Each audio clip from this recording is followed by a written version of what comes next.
High friends, good morning. Welcome back to my channel. तर इथे व्लॉगला start होत आहे. इथे सकाळी उठल्यानंतर फ्रेश झाली, घरातली सगळी कामं आवरून झाली आहे. आंघोळ वगैरे करून पूर्ण जे सकाळचं बेसिक सगळं असते ते आवरून आणि मस्त रेडी वगैरे होऊन मी किचनमध्ये आली आहे. आजची सकाळ काही वेगळी होती त्यामुळे, कारण आज कधी कधी होते अंघोळ होऊन जाते, कधी अंघोळीला वेळ असते, असं होते. काही रोजचं शेड्यूल सेम नसते. तर आज इथे मी टोटल रेडी होऊन किचनमध्ये आली टिफिन बनवायला. तर इथे आज मी ना आलू भेंडी बनवणार आहे, त्याच्यासोबत पोळ्या. आजचं लंचमध्ये हेच राहणार आहे, भाजी आणि पोळी.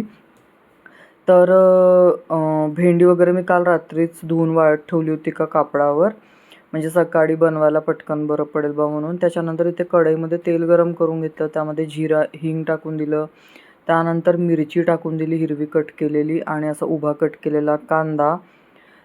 आणि आता मिरचीसोबत आपल्याला कांद्याला थोडंसं असं मिक्स करून घ्यायचं आहे तेलामध्ये.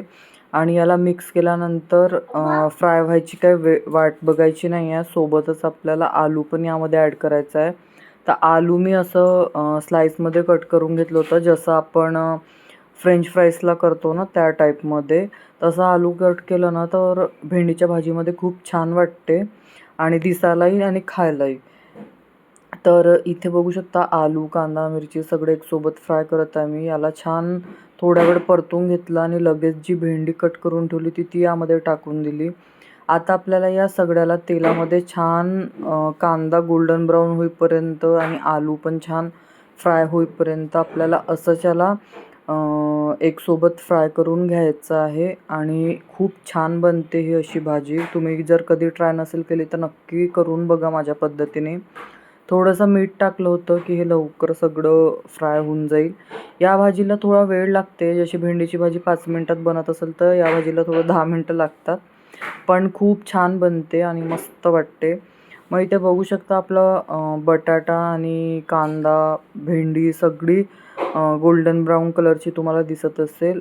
कॅमेरामध्ये तेवढं क्लिअर नाही दिसत आहे, पण छानपैकी झाली होती. तुम्हाला कांद्यावरून ओळखायला येतच असेल. आणि हे आता फ्राय करून झालं.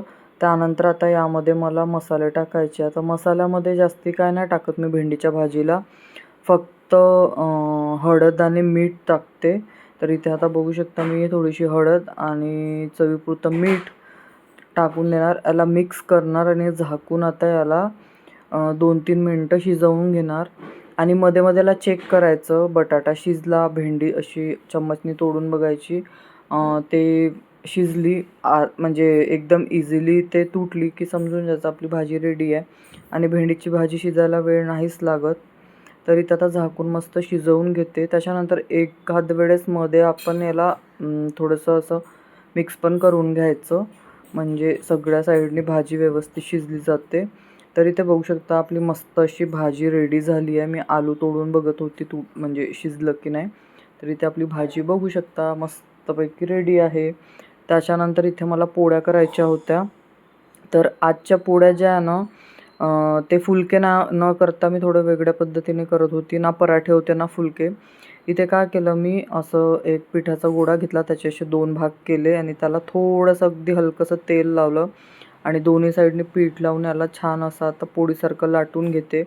याच्याने काय होते, ना पराठा वाटत ना फुलका वाटत, आणि काही वेळपर्यंत ना ही चपाती छान अशी सॉफ्टच राहते. टिफिनला वगैरे जर द्यायचं आहे ना तर अशा पद्धतीने पोळी केली की ती कशी बऱ्याच वेळपर्यंत सॉफ्ट राहते. आणि जर आपण फुलके दिले ना काही वेळानंतर ते वेगळेच होऊन जातात. म्हणजे छानच राहतात, पण कधी होते टिफिन खायला लेट वगैरे झालं तर ते वेगळेच होऊन जातात असे. त्याच्यामुळे या पद्धतीने पण ट्राय करून बघा, छान बनतात. आणि याला छान असं 2-4 साईडने पूर्ण गोल गोल असं प्रेस करत करत तव्यावर मी शेकून घेणार आहे. मस्त फुलतात ह्यावाले पोळ्या. ही पोळी ना फुललीच नाही, कारण माहिती आहे का, ते ज्याच्याने मी दाबून असे शेकत होती ना ते त्याला थोडंसं लागलं तर ते फाटली गेली. मग एकदा जर पोळीला गड्डा पडला की मग ती काही फुगत नाही. त्याच्यामुळे ही काय फुगली नाही, पण खूप छान लागतात अशा पोळ्या. टिफिनसाठी तर बेस्ट आहेत हे असे फुलक्यांपेक्षा आणि त्या तेलाच्या पराठ्यांपेक्षा. याला जास्ती तेल पण नसते आणि खायला पण छान असते, म्हणजे हेल्थच्या हिशोबाने पण. त्याच्यानंतर ना काय झालं, रुजुलचं इथे नाश्ता करायचा वेळ झाला होता ना, इथे आमची सगळ्यांची तर अंघोळ पाणी आज सकाळीच झालेलं आहे. का बरं आम्ही लवकर केलं आज, आमचं कारण होतं. याच्या आदल्या दिवशी काय झालं ना, सकाळीच लाईट चालली गेली आणि आता कसं पाऊस पडत आहे तर सोलरला पाणी काय गरम येत नाही, आता गिझरची गरज पडते. मग गिझरला पाणी गरम करायचं म्हटलं तर लाईटची गरज पडते. तर आज काय झालं ना, सकाळी उठल्यावर थोडी लाईट गेली होती, तर मला वाटलं आता गेली येते की नाही, पण आली मग थोड्या वेळाने. तर मग विचार केला की कामं तर झाल्या सकाळचे, तर आता जेवण बनवायच्या आधी पहिल्या अंघोळीच करून घेऊ सगळे. त्याच्यामुळे ते अंघोळी करून घेतल्या आणि याला आता ब्रेकफास्ट करत होती. त्यासोबत ना थोडं जास्ती बनलं होतं, तर म्हटलं गरम आहे तर तुम्ही पण खाऊन घ्या. तर यांनाही दिलं, मी खाल्लं. त्यासोबत आमच्या काय काय गोष्टी पण चालू होत्या, कारण मग हाच वेळ असते थोडंसं बोला चालायला, इकडं तिकडच्या काय गोष्टी करायला, किंवा घरातल्याही आपण काय असतात गोष्टी बऱ्याचशा असं काय काय असतात, आपलं प्लॅनिंग असते, काही असते, ते सगळं हाच एक वेळ असते सकाळचा की ज्या वेळेवर सगळ्या गोष्टी होऊन जातात. कारण रात्री कसं ना, यांचं ऑफिसवरून येण्याचं काही टायमिंग नाही आहे. हे जर लेट आले तर मग रुजूच झोपला असते, मग आम्हाला एवढा काही वेळ मिळतच नाही बोला चालायला. त्याच्यामुळे मग जे काही आहे ते या वेळेवर आपलं करून घ्यायचं सकाळीच.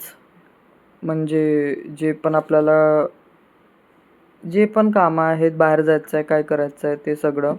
मग इथे आता गोष्टी वगैरे तर खूप झाल्या.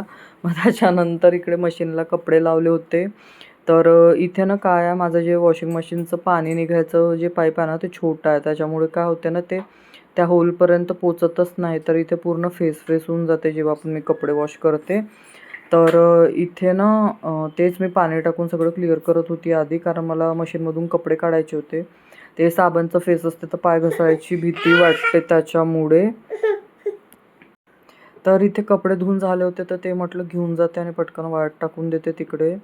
तर रुजूल पण बघू शकता इथे मध्ये मध्ये त्याची पण लुडबुड चालू आहे सगळी, कारण त्याला मी इकडे गेली की त्याला यायचं असते आणि तो ॲक्च्युली बघायला आलो तर ही म्हणजे नळाचा त्याला आवाज गेलं, त्याचं पूर्ण लक्ष असते घरात काय चालू आहे आणि मी कुठे जाते काय करते त्याला सगळं माहीत असते. तो कुठेही असला तरी तो लगेच माझ्या मागे येऊन रेडी होऊन जाते.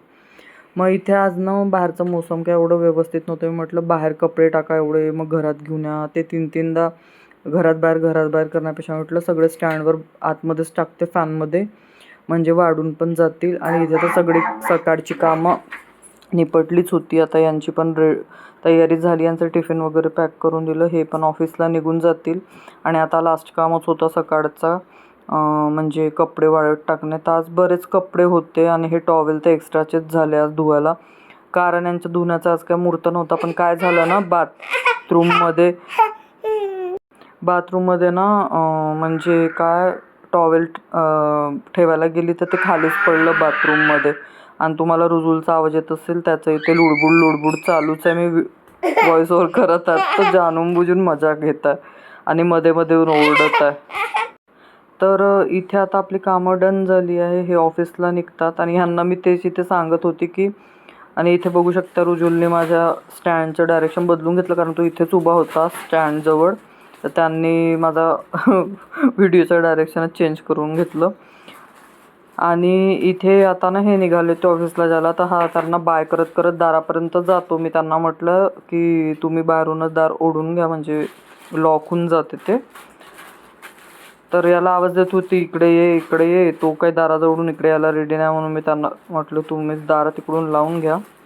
तर असा होता आजचा हा व्लॉग. तुम्हाला कसा वाटला नक्की सांगा, आवडला तर एक लाईक नक्की करा. आणि मी आठवड्यामध्ये खूप मेहनतीने व्हिडिओ टाकत आहे, तुम्ही नक्की लाईक करत जा.